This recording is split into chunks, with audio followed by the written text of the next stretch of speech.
आबना हरमुज़ में जंग का नया फेज़ शुरू। अमरीकी सदर डोनाल्ड ट्रंप ने अमेरिकन बहरिया को ईरानी कश्तियों को निशाना बनाने का हुक्म जारी कर दिया। इस बारे में आमिर रज़ा से बात करते हैं। आमिर भाई, जंग बंदी चल रही है, लेकिन आबना हरमुज़ में लगता है कि एक अलग सी जंग चल रही है। अब वो ट्रंप ने अपनी बहरिया को हुक्म दिया है कि ईरानी कश्तियों को निशाना बनाया जाए। मामला किस तरफ जा रहे हैं? देखिए, मामला पहली बात तो यह है कि इसका मतलब यह है कि आपने हरमुज़ में अभी तक निशाना नहीं बनाया। ये तो कह रहा है मैंने 149 जहाज डुबो दिए, या तो ये गजनी है, ये फिल्म जो गजनी है भूल जाता है, या फिर ये दुनिया को बेवकूफ़ समझता है। देखें, पहली बात यह है कि ईरान ने अपने इन्हीं जंगी बोट्स के ज़रिए से पहले दिन से, अगर आपको याद है कि जंग शुरू होने से पहले हमने किया था व्लॉग, जिसमें मैंने इनकी तकरीबन 300-350 कश्तियों का जिक्र किया था। ये मिसाइल बरदार कश्तियाँ हैं। इसके अलावा सफ़र करती हैं, अपने हदफ तक पहुंचती हैं, उसे निशाना बनाती हैं। इसके अलावा इनके पास गन बोट्स थी जो कि जिनकी तादाद 400 के करीब थी। ये 700-800 का लश्कर है जो कि बहुत ही तेज़ रफ्तार है, और इनमें एक बोट तो ऐसी है जो ज़ेरे समंदर रहती है, और वहीं से वो इस तरह से निकलती है जैसे कोई ड्रोन। और वो ये अगर आप दोस्त की तरह की कोई बोट है, आप दोस्त की तरह काम नहीं करती है वो। निकलती, उसने काम ऊपर आके ही करना है, लेकिन छुप सकती है, छुप सकती है। अब ये बोट्स में हैं जो कि इन्होंने कहा है कि जी जिस बोट को देखें बरूदी सुरंग बिछाने वाली, उस पर आप हमला कर दें। इसका मतलब ये हुआ कि ईरानी बोट जो हैं वो स्टेल्थ टेक्नोलॉजी की बोट्स हैं जिन्होंने बरूदी सुरंगें बिछाई हैं। ये तो कह रहे थे हमने बरूदी सुरंगें साफ़ कर रहे हैं और हमें 1 माह लगेगा। एक माह नहीं, अब तो रिपोर्ट भी कल आ गई, 6 माह कम से कम लगेगी। अगर जंग आज रुक जाती है तो कम से कम 6 माह लगेंगे। इनको 6 साल लगेंगे, इनको 6 साल लगेंगे बरूदी सुरंगें। ये 6 माह की भी बात गलत है। मैं आपको बताऊँ, ईरान के अलावा इन बरूदी सुरंगों को ख़त्म कर, ये बरूदी सुरंग वो पुरानी वाली बरूदी सुरंग नहीं रही। हमारे जहन में भी वो आता है, गोल सा एक गोला होता है, उसमें कांटे लगे होते हैं, संगल के साथ बंधी होती है, उसको खोला जाता है और वो जाके समुंदर की सतह पर आ जाती है। ये अब ड्रोन टाइप एक समुद्री सुरंगें हैं जो मिसाइल की तरह काम करती हैं, और इनमें जो सेंसर्स हैं वो सेंसर्स आपको आवाज़ के साथ, आपके मुख्तलिफ रडार्स के साथ जो है मुंसलिक होती हैं। यानी मुख्तलिफ बोट्स की मुख्तलिफ आवाज़ों के साथ ही इनको मुंसलिक किया जाता है। जैसे ही ये समझती हैं कि ऐसी लहरें हैं जो किसी जंगी जहाज़ या जंगी उसकी बहरी जहाज़ की हो सकती हैं, तो ये उस पर हमलावर हो जाती हैं और ये अपने टारगेट की तरफ चल पड़ती हैं। मज़े की बात ये है कि ये बारूदी सुरंगें, इनमें एक इंजन लगा होता है, ये खामोशी के साथ सफ़र करना शुरू कर देती हैं। जिस जगह पे ये बिछाई गई थी वहाँ से सफ़र करके दूसरी जगह पहुँच जाती हैं, गायब हो जाती हैं। ये वो खतरनाक काम है। इनके कंट्रोल रूम्स हैं, रुकती नहीं है। ये वो वाली बरूदी सुरंगें जो पुराने वक्तों में हम देखा करते थे, और बाकायदा कंट्रोल किया जा सकता है। ये इनका कंट्रोल रूम भी ज़ेरे समंदर ही है। तो ये बरूदी सुरंगों को साफ़ करने का 6 माह का भी गलत है। देखें, कल गुलाम हुसैन मोहसिनी ने बिल्कुल, जो कि उनकी आला अदलिया के एक रुकन हैं, उन्होंने बिल्कुल सही बात कही। उन्होंने कहा जी आपने हरमुज़ पे अमेरिका का कब्ज़ा मान लेते हैं, इनसे कहीं जहाज़ लेके आए। हाँ बिल्कुल।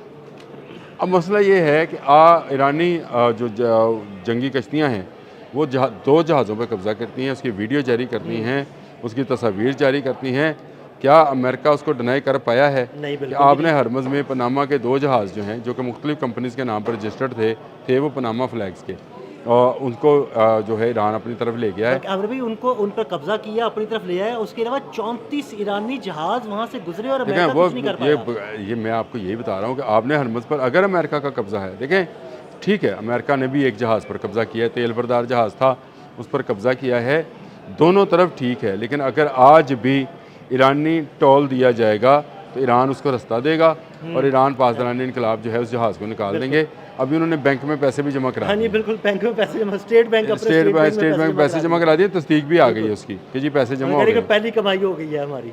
अभी आप ये देखें ना, तो आपने हरमुज़ में अभी बहुत सारी लंबी जंग बाकी है। अभी आप मुझे बताएं, कोई एक गदीर जो है वो अभी तक इन्होंने तबाह नहीं कर पाए हैं। गदीरें कहाँ छुपी पड़ी हैं। फिर इनके अपने ड्रोन्स हैं जो कि ज़ेरे समंदर चलते हैं, फिर इनकी बरूदी सुरंगें हैं। तो ये सारे का सारा कि जी आप बोर्ड तो को देखें और उसको तबाह कर दें, आप देखेंगे कैसे आप नहीं देख पाए। अगर उन्होंने इतनी बरूदी सुरंगें बिछाई हैं कि आप अगले 6 माह आपके दावे पर चले जाते हैं कि 6 माह भी आपको लगे रहें तो आप उसको साफ़ नहीं कर सकते। आपने फ्रांस से इल्तिजा की कि हमारा साथ दें इन बरूदी सुरंगों को साफ़ करने के लिए, उन्होंने कहा जंग बंद करो, हम दे देते हैं। फिर आपने जापान से इस्तदा की कि हमारे बरूदी सुरंगें साफ़ करने के लिए जहाज़ भिजवाएँ, उसने कहा जंग बंद करो, भिजवा देते ये हैं। तभी शुरू देखें मुमकिन है जब जंग बंदी होगी। दुनिया का कोई मुल्क भी जो है हालत जंग में, जब आरसी जंग बंदी होगी, बरूदी सुरंगें साफ करने के लिए नहीं आएगा। जंग बंदी होगी तो भी होगा, आएगा तो मारा जाएगा। देखिए सबको नज़र पता है कि ईरान जो है वो मरने मारने पर तुला हुआ है। जब वो एक कोई भी मुल्क जो है इस नहज पर आ जाए कि वो मरने मारने पर आ जाए, तो फिर उसका मुकाबला करना ज़रा मुश्किल हो जाता है। फ्रांस, जापान और तमाम इत्तेहादी यूरोपियंस जो हैं और नेटो, ये इसलिए पीछे हटे थे अमेरिका से, क्योंकि उन्हें पता था कि आपने हरमज़ एक मौत का कुआं है, इसके अंदर जो जाएगा वो डूब जाएगा। अभी तक ये भी आपने हरमज़ में नहीं है। आपने हरमज़ से दूर खड़े होकर जहाज़ों को रोकते हैं, इंटरसेप्ट करते हैं, फायर करते हैं, फिर उसके बाद हेलीकॉप्टर्स भिजवाते हैं तो और मरीन के कोने पे खड़े हुए हैं तकरीबन। ये तकरीबन अमान वाली साइड पे ये खड़े हैं और वहाँ से ये हमलावर होते हैं आपने हरमज़ से गुजरने वाले जहाज़ों का, जो कि ईरान की बंदरगाहों से आते हैं। इसको ये ब्लॉकेड का नाम दे रहे हैं, लेकिन आपने हरमज़ पर इनका कोई कब्ज़ा नहीं है। अब ये इसने डोनाल्ड ट्रंप ने ये कहा कि इन पर हमला किया जाए अगर आपको नज़र आए। अब नज़र क्यों आएंगी? 6000 से ऊपर बरूदी सुरंगें ये बोट्स बचा चुकी हैं। अब उनकी पावर बोट्स जो हैं वो काम कर रही हैं। जो जहाज़ यहाँ से उनकी इजाज़त के बगैर गुजरने की कोशिश करेगा उसको वो ना सिर्फ पकड़ेंगे बल्कि अगर तबाह करना चाहेंगे तो उसको तबाह भी कर देंगे।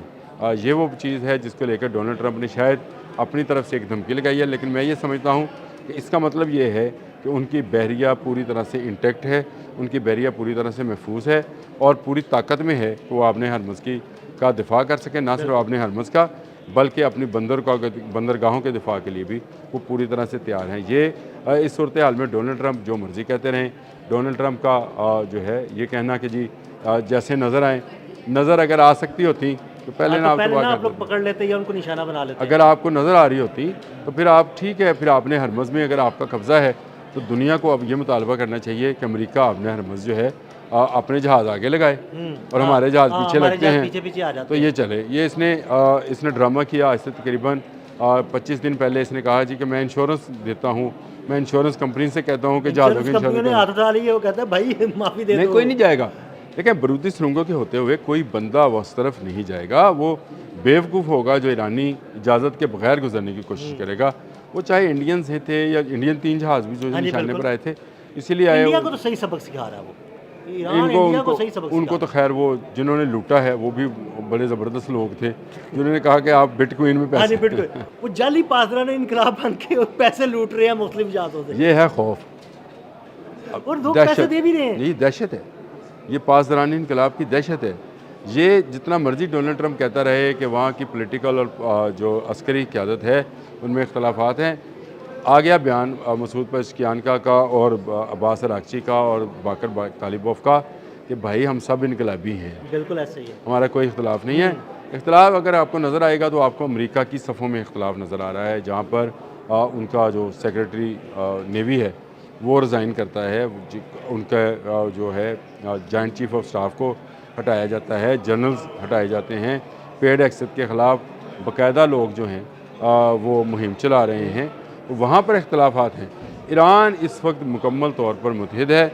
आप उसकी जंगी कश्तियों के निशाने पे हैं और ये कश्तियाँ जो हैं आपको तबाह बर्बाद कर देंगी। डोनाल्ड ट्रंप को इस बात का बड़ी पूरी तरह से इल्म है। वो चाहता ये था कि बाकी दुनिया भी इस तरफ आए, इस आग में झोंकी जाए या इस दलदल में फंस जाए, लेकिन ट्रंप खुद इस दलदल में फंसे पड़े हैं। अब उनका निकलना ज़रा मुश्किल है। बहुत शुक्रिया आमिर भाई ने बड़ी तफसील के साथ इस सारे मामले पर रोशनी डाली। मज़ीद अपडेट्स के लिए हमें फॉलो करते रहें। अदील अहमद और आमिर रज़ा को इजाज़त दीजिएगा। अल्लाह हाफ़िज़।